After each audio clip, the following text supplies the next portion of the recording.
My beloved child. Do not let your hand move away from this moment.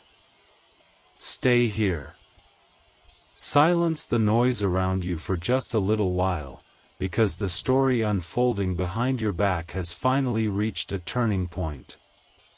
You did not arrive at these words by accident. Something hidden was spoken when your name was not supposed to be mentioned, and once it was spoken, the room changed. What happened between your person and their brother was not planned. It began with laughter. It began with glasses striking against a wooden table, music playing too loudly in the background, and two people pretending the night was simpler than it really was. Your person had been trying to escape their thoughts. They had been trying to bury a memory that kept returning no matter how many distractions they placed over it. But your memory was stronger than the music. Your face was stronger than the drink in their hand. And the thought of your house. The place where your presence once felt safe, familiar, and strangely like home, had been following them all evening. Listen carefully, because the first thing their brother said was not the most important thing. It was what he noticed before he spoke that revealed the truth. Your person had become quiet. Not the peaceful kind of quiet. It was the kind of silence that happens when someone has been caught by a memory they can no longer run from. Their smile faded while everyone else continued laughing. Their eyes lowered. Their fingers tightened around the glass. And although no one in the room knew what had entered their mind, their brother knew. He had seen that expression before. He had seen it whenever your name appeared on a screen. He had seen it whenever someone mentioned the neighborhood where you lived. He had seen it when your person passed a house that looked a little like yours. He had seen it when a face in a crowd carried something of your expression, the shape of your smile, the softness in your eyes, the quiet dignity you held even when you were hurting. Their brother leaned closer and asked a question your person was not ready to answer. Are you thinking about them again? Your person laughed. But it was an empty laugh. It came too quickly, as though they had rehearsed how to hide from that question. They shook their head. They looked away. They lifted the glass again, hoping the movement would end the conversation. It did not. Their brother had been waiting for this moment. He had been watching your person change for longer than anyone realized. He knew that after you left, or after distance entered the connection, your person had not returned to who they were before you. They tried. They went out. They spoke to others. They acted careless. They pretended they were relieved. But their brother saw what happened when the doors closed. He saw the late nights. He heard the restless footsteps. He noticed the way your person checked their phone and then threw it down as though disappointed by the absence of your name. He noticed that your person stopped driving near your house because passing it made something inside them collapse. And that night, with their defenses weakened and their heart less guarded, the truth finally approached the surface. Their brother said, "You can lie to everyone else, but you cannot lie to me." The words landed harder than expected. Your person's expression changed. The room was still loud, but for them, everything became distant. The music sounded farther away. The laughter around the table blurred into noise. There were only two people in that moment, your person and the brother who had seen too much. Then their brother mentioned your house. And when he did, your person froze. He did not speak badly about it. He did not insult where you lived. He did not laugh at what you had or did not have. What he said was far more powerful. He said your house felt different after you were gone. Your person looked at him as though they had misunderstood. Their brother repeated himself. He said, that place was never special because of the walls. It felt special because of them. Because of you. Because of the way you opened the door.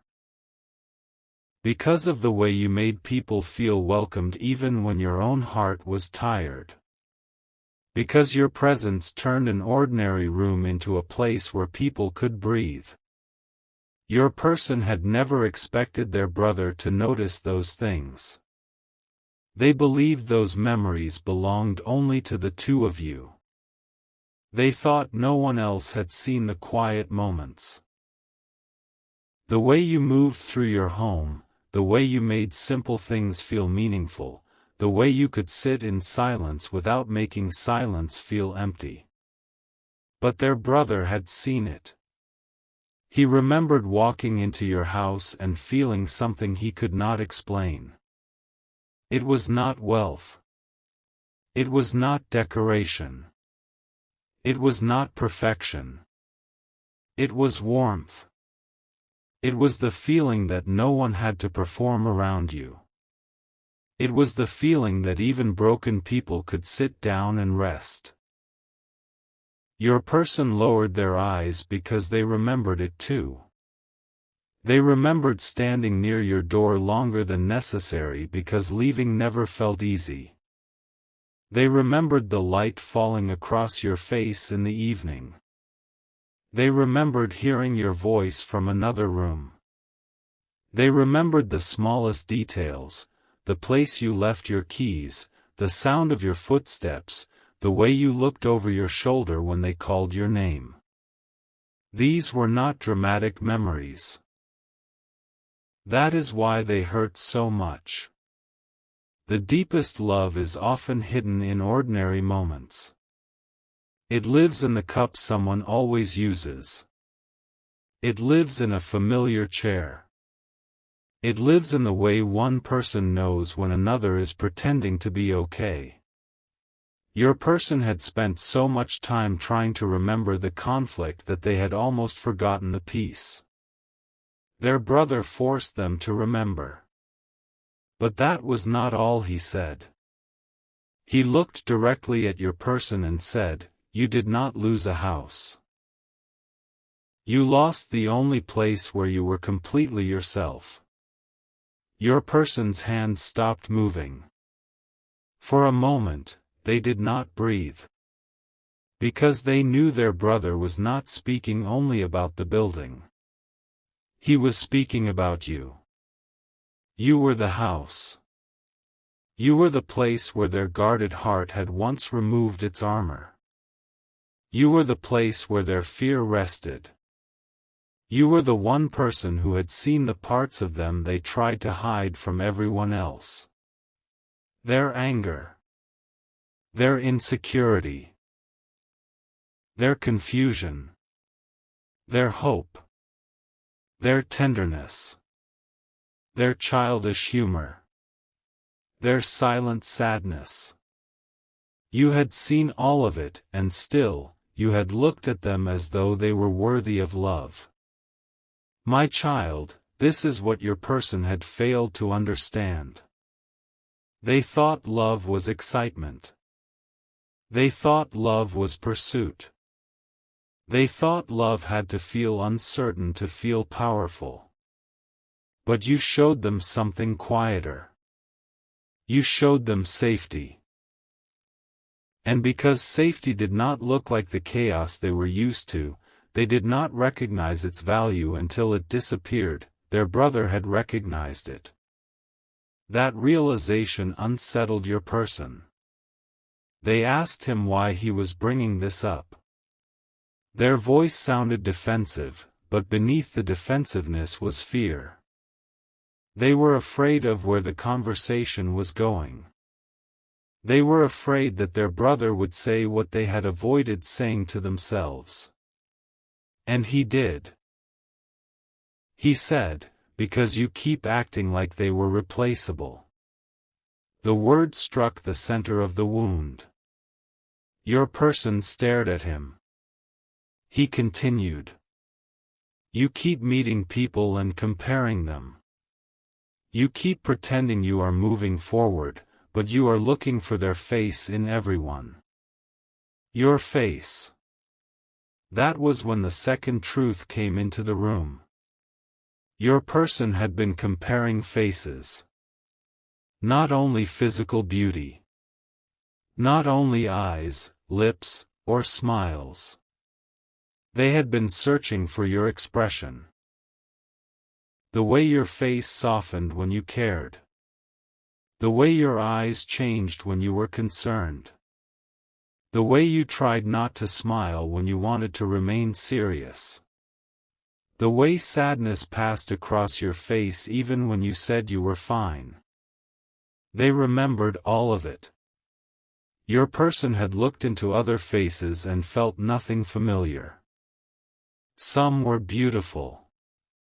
Some were charming. Some were interested in them. But none carried your particular warmth. None made them feel seen in the way you did. None looked at them with the strange combination of love and truth that made them feel comforted and exposed at the same time. Your person had told themselves they only missed companionship. Their brother knew better. He said, "You do not miss having someone.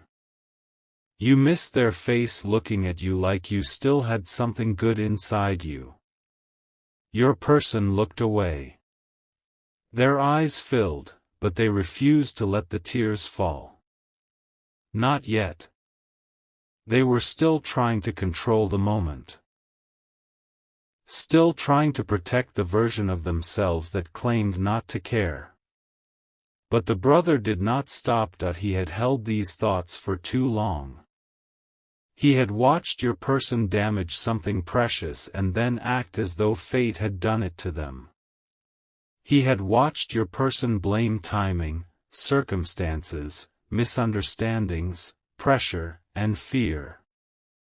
Some of those things were real. But they were not the whole truth. The whole truth was that your person had been loved deeply, and deep love had frightened them. You saw too much. You came too close. You touched places inside them that had remained hidden for years. And when someone has survived by hiding, being fully seen can feel more dangerous than being alone. So they created distance. They became inconsistent. They said things they did not truly mean. They acted cold when they were overwhelmed. They waited for you to prove your love again and again while offering less of themselves each time. You wondered whether you were asking for too much. You were not. You were asking for honesty. You were asking for stability. You were asking to be treated with the same care you gave. And when your person could not meet you there, you began to feel like a stranger in your own heart. My child, you must understand something. The pain you carried was not evidence that you were difficult to love. It was evidence that you stayed too long inside a question that only they could answer. Would they choose courage over fear? Would they choose honesty over avoidance? Would they choose the real connection in front of them over the imaginary freedom they believed existed elsewhere? At the time, they did not. And you paid the emotional price. But that night, sitting beside their brother, your person began to see the cost of their choice. Their brother spoke again. He said, "Do you remember the last time we went to their house? Your person did not answer. Of course they remembered. They remembered everything about that day, although they had tried to bury it. They remembered what you were wearing. They remembered where you stood. They remembered the weather. They remembered how your face looked when you realized something between you had changed. You were trying to be strong. Your voice remained steady. You did not beg. You did not create a scene. But your eyes said what your mouth refused to say. Please do not make me feel foolish for loving you. Your person saw it. They pretended not to. Their brother saw it too. And that was the memory he brought back into the room. He said, their face changed when you walked away from them. Your person whispered, I know. It was the first honest sentence they had spoken all night. Their brother leaned back. He had finally reached the opening. He asked, then why did you let it happen? Your person had no answer. They took another drink. But now the drink tasted bitter. Every memory had become clearer instead of fading. They remembered the exact look on your face when hope left it. Not hatred. Not revenge. Not even anger. It was disappointment. The quiet realization that the person you loved might not protect what you had built together. That look had followed them. It appeared in dreams. It appeared in mirrors. It appeared when they were alone in the early morning and had no noise left to distract them. They had never told anyone this. But their brother already knew. He said, you still see their face, do you not? Your person nodded. Just once. Barely noticeable. But the truth had been admitted. And once truth enters a room, every lie becomes harder to maintain. Your person's brother began to speak more gently. He was no longer accusing them. He was trying to wake them. He said, they made your life calmer. You called it boring. They cared about your future. You called it pressure. They wanted clarity. You called it control. They gave you a home in their heart, and you behaved like you would always have the key. Your person closed their eyes. Each sentence opened another door. Behind every door was a memory of you. You waiting. You forgiving. You trying to understand. You lowering your expectations to make the connection easier for them. You accepting apologies that were not followed by change. You searching their face for signs that they still cared. You telling yourself that love required patience. And yes, love can be patient. But patience should not become permission for someone to wound you without consequence. Your soul knew this before your mind accepted it. That is why your peace began to disappear. You were carrying the relationship alone while calling it devotion. You were holding both ends of a bridge and wondering why your arms were tired. Your person did not understand the weight you carried then. They began to understand it that night. Their brother asked a question that made them sit completely still. He said, do you know what they probably think about themselves now? Your person looked up. Their brother continued. They probably think they were not attractive enough. Not exciting enough. Not important enough. They probably look at their own face and wonder what you stopped seeing. My child, heaven saw the way those thoughts visited you. This is only a story, but the emotional truth within it may feel familiar. You looked into the mirror and searched for reasons. You examined your face more critically. You remembered every flaw. You compared yourself to people your person noticed. You wondered whether changing your appearance would have changed the ending. You wondered whether your house was too simple, your life too ordinary, your love too available. But your person's distance was never proof that something was wrong with your face. Their inability to remain present was never proof that your home lacked value.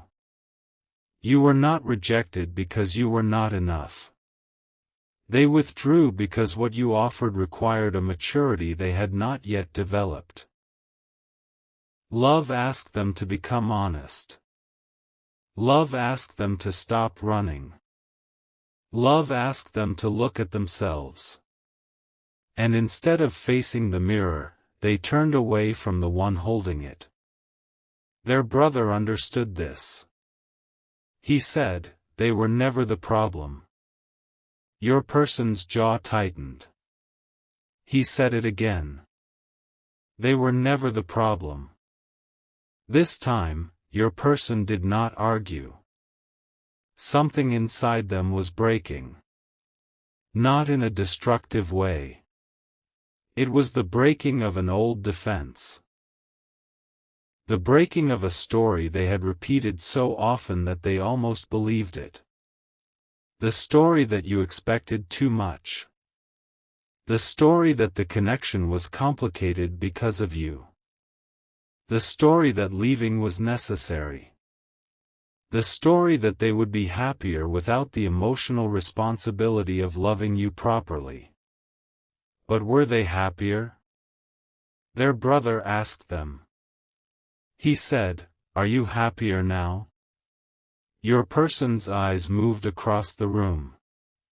People were still laughing. The night still looked alive. But inside them, everything felt empty. They did not answer.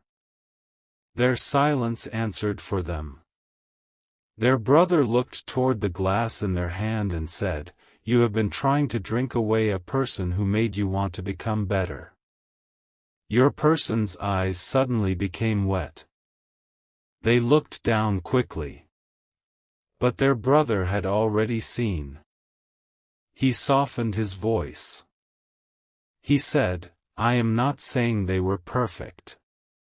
I am saying you were peaceful around them, and you did not know how rare that was. Peace." That word entered them like light through a crack. They remembered sleeping beside you and waking before you did. They remembered watching your face while you rested. In those moments, your face held none of the worry that appeared when you were awake. No questions. No fear. No effort. Only softness. Your person had felt something then that they never spoke aloud. They had felt grateful. They had thought, "How did this person choose me?" But instead of allowing gratitude to make them more loving, insecurity made them suspicious. They feared that one day you would see them clearly and leave. So they began creating the very ending they feared. They tested you. They withheld affection. They became unpredictable. They wanted constant proof that you would remain. And each time you remained, they pushed a little farther. Not because you deserved it. Because your devotion made them believe there would always be another chance. Until there was not. Your silence became different. Your messages became shorter. Your energy withdrew. You stopped explaining the same pain in new ways. You stopped trying to teach someone how to value you. Your person noticed. But pride prevented them from reaching toward you. They told themselves you would return. Days passed. Then more days, the door remained closed. The house that once welcomed them became unreachable. And the face that once looked at them with tenderness was no longer theirs to see. That absence became louder than any argument. Their brother had watched all of this happen.